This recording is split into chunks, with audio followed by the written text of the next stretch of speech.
Nedarim Basket.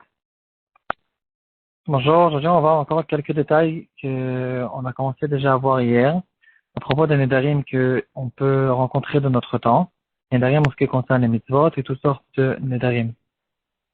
La Gemara déjà, dans notre date, elle va nous ramener l'importance des Nedarim et la gravité de celui qui va transgresser les Nedarim. La Gemara elle va nous ramener le Machloket Tanaïm.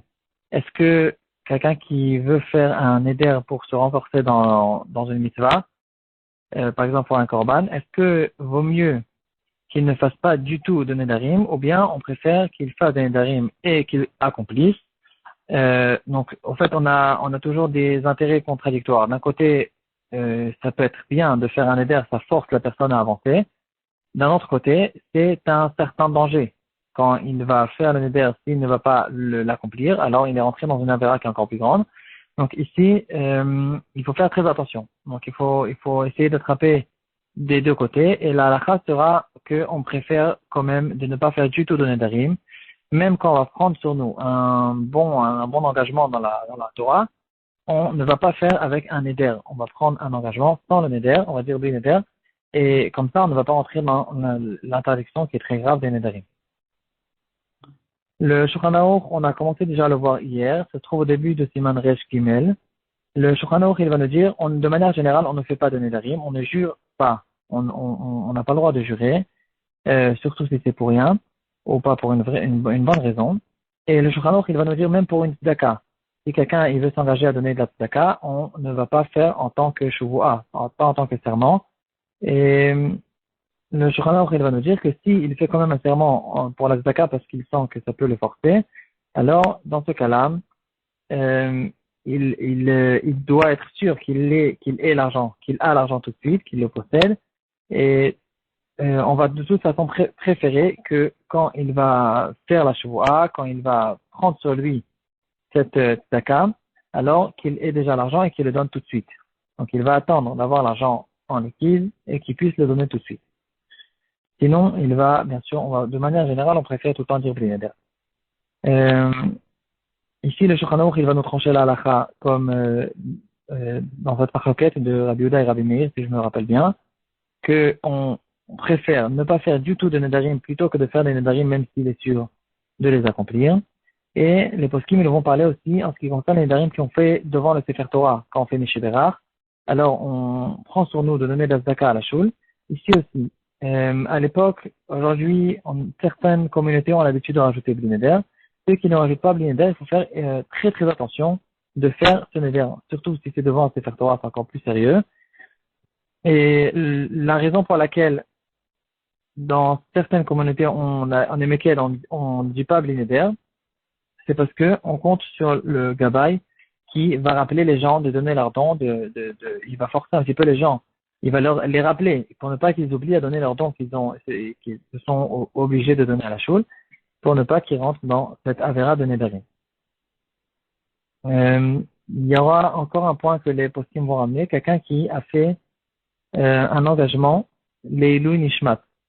Donc, par exemple, il a pris sur lui d'acheter des sparim à la choule pour les Nishmat de ses parents.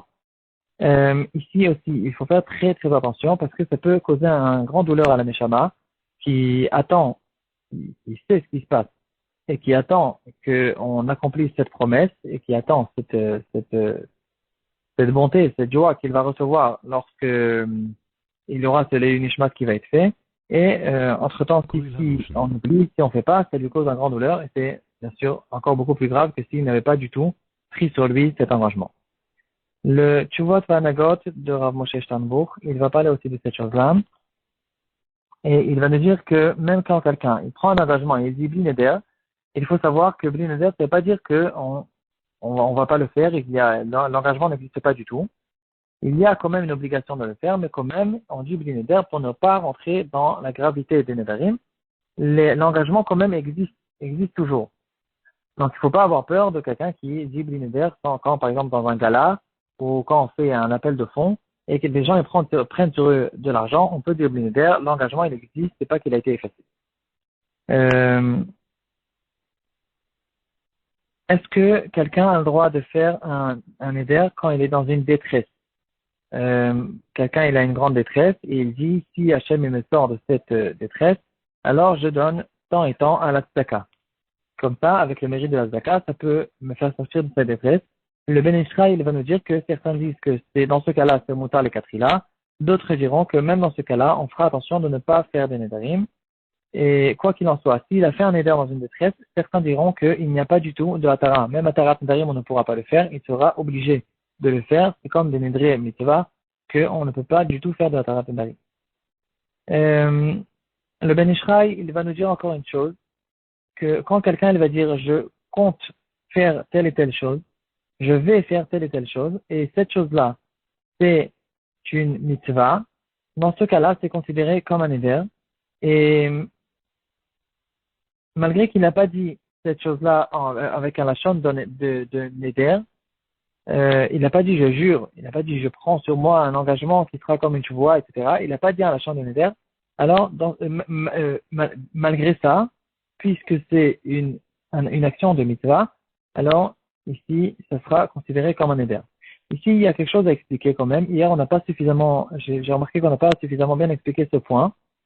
En fait, la question qui se pose, c'est qu'au contraire, on a vu dans le DAF précédent que quand c'est une mitzvah, alors même quand quelqu'un il va jurer clairement, il va faire une chevoie que je vais demain mettre les tefillin, cette chevoie, elle ne vaut rien du tout, elle ne fait pas effet du tout parce qu'il a déjà été mouchba au maître d'Arsinai, et donc c'est une chevoie qui ne fait pas effet. Donc la question qui se pose, pourquoi ici le Ben Ishraï, il vient et nous dit, si c'est une mitzvah, au contraire, même sans dire un lachon de neder, ce sera pour lui une chevoie.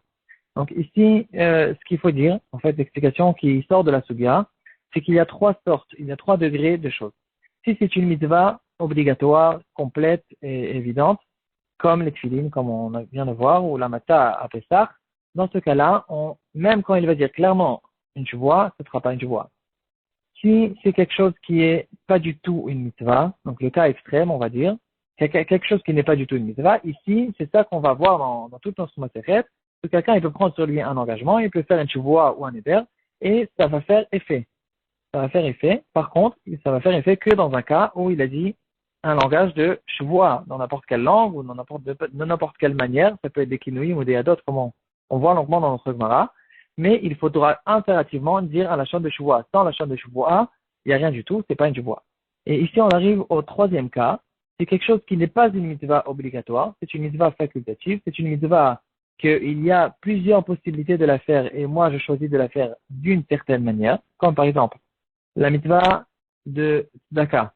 Je suis pas obligé maintenant de venir, d'ouvrir mon porte-monnaie et de donner le tzedaka. L'exemple qu'on a vu dans la Gemara, c'est quelqu'un qui dit, demain je me lève tôt et je vais étudier telle et telle Gemara. Ici aussi, on appelle ça Neder Gadol Nadar l'Eloké Israël comme le langage de la Gemara. Ici, ici c'est le cas le plus grave, parce que d'un côté, c'est pas une mitzvah qu'on dira que la chevoie ne peut même pas faire effet dessus. Parce que la chevoie peut faire un effet sur quelque chose que je pouvais décider de faire d'une autre manière.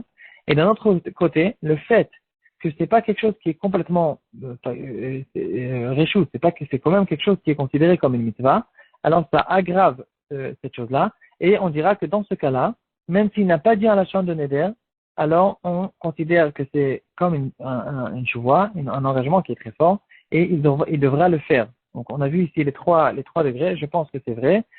Comme ça sort du RAN. Le RAN, il va essayer de nous expliquer pourquoi quelqu'un qui a pris sur lui de se lever tôt et d'étudier tel et tel Gemara, c'est considéré comme un neder, malgré qu'il n'a pas du tout dit un lachon de neder. Donc là, on va voir ces trois degrés. Si, encore une fois, je répète, je résume, si c'est une mitzvah obligatoire et complète, qu'il n'y a rien à rajouter là-dessus, il s'engage de faire cette mitzvah qu'il est de toute façon obligé de faire. Dans ce cas-là, même quand il va dire un lachon de chevoie, c'est rien du tout. Si c'est quelque chose qui n'est pas du tout une mitzvah, même quand il va le faire, c'est pas une mitzvah. Alors dans ce cas-là, on va voir tout au long de la Maseret que on peut faire s'il va faire un éder, le neder il va faire effet, mais il faudra dire impérativement à la chambre de chevoie. Et on va voir le troisième cas de quelque chose que d'un côté c'est une mitzvah, d'un autre côté c'est pas une mitzvah obligatoire. Dans ce cas-là, dans ces choses-là, c'est là qu'il faut faire très très attention.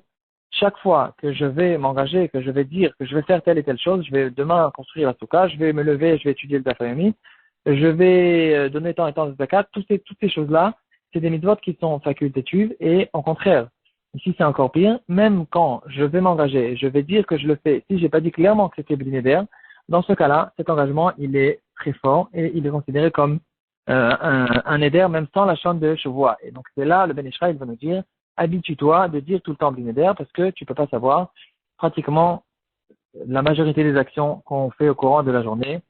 C'est peut-être, ça peut être une mitzvah. On fait énormément de mitzvot sans remarquer. D'ailleurs, c'est très dommage qu'on ne remarque pas.